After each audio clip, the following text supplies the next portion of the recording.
Est-ce que vous vous êtes déjà demandé comment a été fondée l'Association européenne de thérapie familiale, l'EFTA? Quelle est l'histoire de sa création et comment est-ce que cette grande association a pu voir le jour? J'ai eu l'immense honneur de pouvoir aller à la rencontre d'un de ses membres fondateurs et actuel président d'honneur, Jacques Pluymaker, qui va dans cette vidéo nous en expliquer l'origine. Mouni a été, avec moi et les autres de l'époque, les moteurs de ce réseau antipsychiatrie. En même temps et de façon parallèle, je pense que c'est septembre 75, Maurizio Andolfi, qui avait passé 2 ans ou 1 an et demi dans le sud Bronx avec Mouni, lui était rentré en Italie et il était beaucoup plus porté vers un travail explicitement de thérapie familiale. Et il décide effectivement de créer un premier congrès de thérapie familiale, pas de dépsychiatriser la psychiatrie, de thérapie familiale à Rome, auquel effectivement nous sommes invités, Salvini est invité, tous ceux qui étaient venus en janvier 75 à Bruxelles, je pense à Luigi Dionis, à Cancrini, Gervis, etc. Et là, c'est vrai que émerge quand même assez vite l'idée effectivement que ça serait chouette que se crée quelque chose d'international au niveau thérapie familiale. Ça, c'est plutôt les mots d'Andolfi. C'est un peu les mots de Cancrini, mais Cancrini est déjà beaucoup plus proche de la gerbe et de Mouni, puisque nous, on est très très fort sur l'idée, effectivement, de ne pas se réduire à la famille, mais à l'aspect plus politique, etc. N'oubliez pas que Cancrini est député communiste à l'époque. Et donc, il est sur un terrain politique, alors que Maurizio est plus lié au problème de sa propre famille et à l'aspect familial, très clairement. Mais je pense qu'à ce moment-là émerge déjà l'idée qu'il faut faire quelque chose d'international. Bon, personne ne sait trop bien quoi. Il y aura alors un deuxième congrès en 77, si je ne me trompe, à Florence, toujours organisé par Andolfi et les Italiens, mais dans lequel effectivement je vais rencontrer Schäfflin, par exemple, tous ces gens des États-Unis que Maurizio et Mouni avaient rencontrés aux États-Unis vont être réinvités. Je dois dire qu'en juillet 75, il y a un autre congrès auquel nous participons, Mouni, moi et d'autres, qui est organisé par Dus Vonwert en Suisse, dans lequel effectivement je vais revoir des gens comme Gioslos qui sont en Suisse, comme Salvini, etc. Donc il y a là tout un congrès aussi extrêmement important, aussi plus thérapie familiale. Et je pense que de ces congrès vont naître alors les grands congrès que nous organisons à Bruxelles à partir de 81. C'est nous autres qui invitons à Bruxelles avec effectivement un tout petit peu les deux thèmes. À la fois, manifestement, on donne une place importante à tous les personnes thérapeutes qui font un travail de thérapie familiale, et à côté de ça, Cooper est encore là, Lenk est là, et tout l'aspect antipsychiatrie est très très présent, et comment, je sais pas comment appeler ça, il y a une espèce de dialogue, appelons ça comme ça, entre des gens qui ont quand même des conceptions ou des approches extrêmement différentes.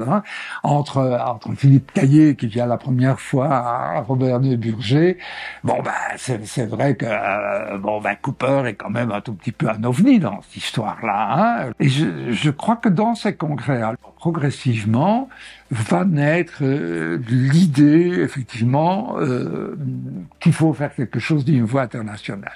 Alors, il y a un débat entre Maurizio et Mouni. Autrement dit, Maurizio voulait quelque chose de très organisé.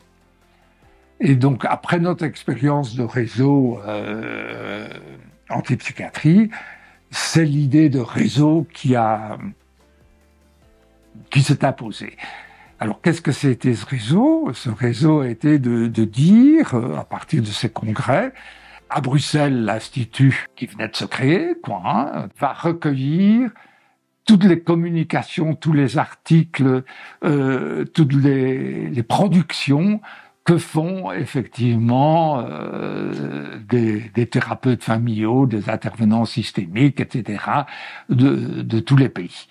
Et on constitue un immense listing de gens qui nous envoient effectivement, qui a un article, une journée d'études, qui propose effectivement à un moment donné de travailler tel thème, qui signale que Minuchin a été invité en Sardaigne, ou que Nagy est en Hongrie et que il y a 2-3 jours, etc.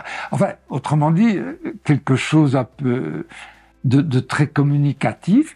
Et donc c'est vrai que moi, le secrétariat de l'Institut à l'époque, on va collationner tout ça est photocopié et renvoyé à chaque membre de ce réseau.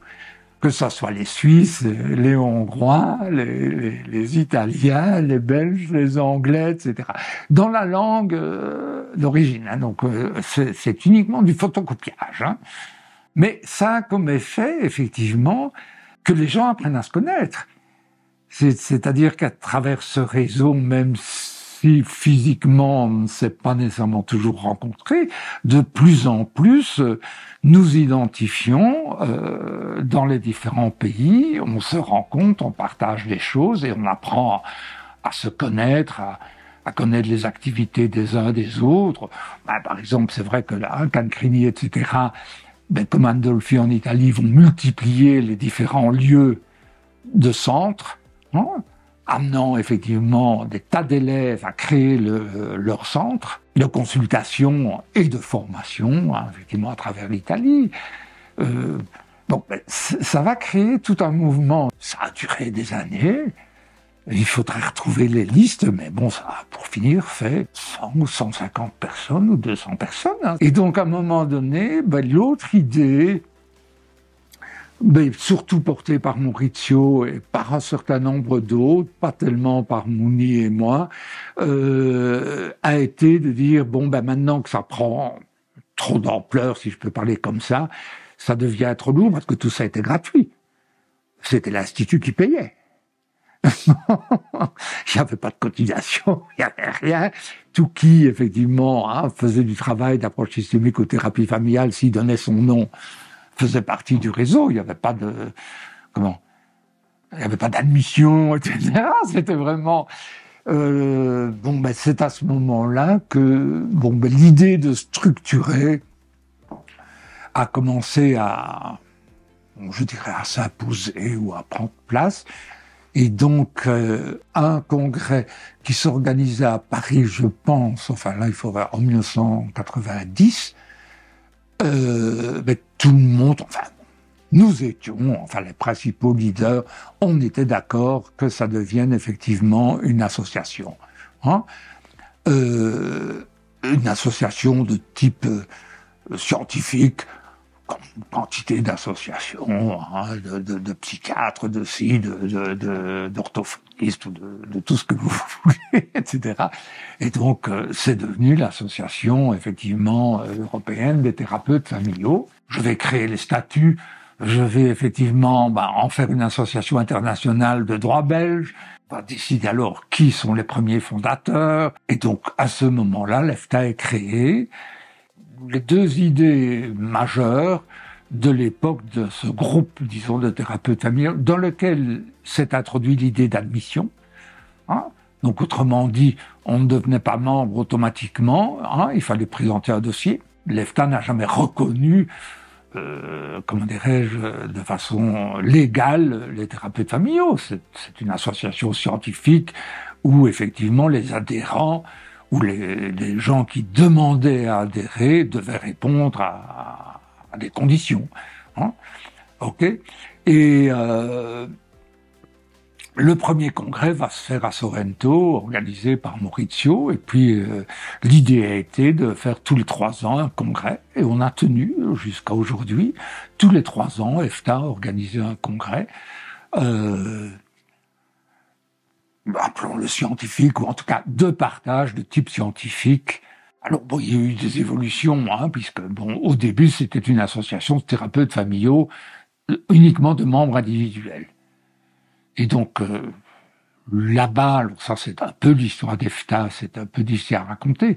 La difficulté qui s'est très vite manifestée, c'est que les adhérents individuels venaient pratiquement de certains pays, à l'exclusion effectivement d'autres pays. Plusieurs pays développant l'idée qu'ils avaient des associations nationales et que quelque part, ils n'avaient pas besoin d'EFTA.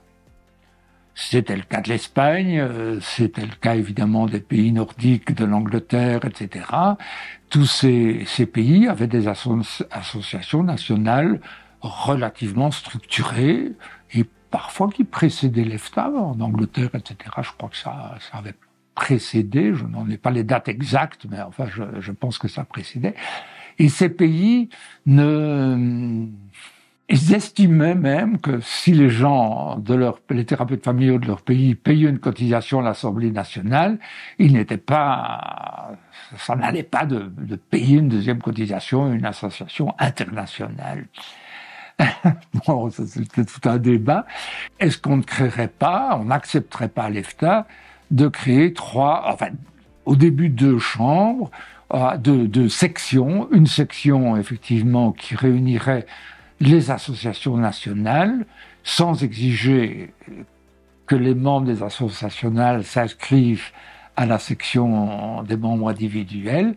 Et alors ça, c'est vrai que dans ça, c'est moi qui ai pensé qu'il était extrêmement important, et la Mouni m'a suivi, extrêmement important de donner une place, ça c'était plutôt le cas de l'Espagne, qui était le modèle, une place à une 3e section qui était effectivement tous les instituts de formation. Parce qu'en fait, en Espagne, leur association nationale est une association d'institutions de formation. Alors que l'Angleterre, la Hollande, etc. avaient des associations nationales d'individus. Comme le premier EFTA, quoi. Et c'est comme ça qu'il s'est créé 3 chambres, qu'on a appelées chambres et pas sections, Et de fait, à partir de ce moment-là, les pays anglo-saxons et du Nord ont accepté de jouer le jeu et de prendre une place dans l'EFTA, mais sans que les membres individuels ne s'inscrivent, ou de façon extrêmement comptée, quoi. Vous avez 600 Français, 300 Belges, je sais pas moi, 200 Grecs, et vous avez, je ne sais pas moi, 3 Anglais, 2 Hollandais ou 5 Hollandais, etc. Donc enfin, j'exagère un peu parce que je pense qu'au total, ça ne fait que 900 à 1000 personnes, mais enfin, grosso modo, c'est les proportions, quoi. Donc ça, c'est vrai que cette histoire a été à la fois très très chouette et à la fois effectivement ce problème entre les pays, je vais les appeler anglo-saxons du Nord, reste toujours un problème. Voilà, j'espère que vous aurez passé un très bon moment, que vous aurez appris des choses. À titre personnel, j'adore ces histoires des origines. Je trouve que c'est vraiment dans ce genre de récit qu'on retrouve l'essence même des choses. Et que c'est grâce à cela qu'on peut apprécier l'évolution et qu'on peut voir si ce que cette organisation est devenue reste bien dans la philosophie de la création de cette dernière. Encore un grand merci à Jacques Plumaker d'avoir accepté de répondre à toutes mes questions. Je vous donne rendez-vous dès la semaine prochaine et en attendant, prenez bien soin de vous.